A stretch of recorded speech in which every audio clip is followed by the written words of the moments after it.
Mga idol, iba na talaga ngayon ang panahon. Kasi nga, doon sa mga nakita ko mga idol, sa aking paggagala, minsan pag dumaskarte ang mga lalaki, mga idol, sabi nila sa babae, sagutin mo lang ako, ibibigay ko sa iyo ang bituin. O, susungkitin ko ang buwan para sa iyo.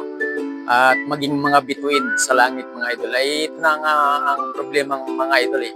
Nung mag-asawa na, pinakita na yung bituin, mga idol eh. Sinuntok sa mata, o kaya ganun mga idol. Yung bituin pala, yung pala yung susuntok sa mata, mga idol. De joke lang, mga idol. At mayroon pa akong kilala, mga idol, kapitbahay ko, mga idol. Laging nag-aaway. Yung lalaki matapang rin, mga idol.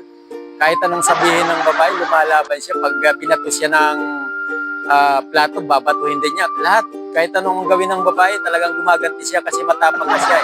Yung babae sa bandang huli, mga idol, ay hindi na makatiis eh. Talagang lumalaban yung lalaki eh.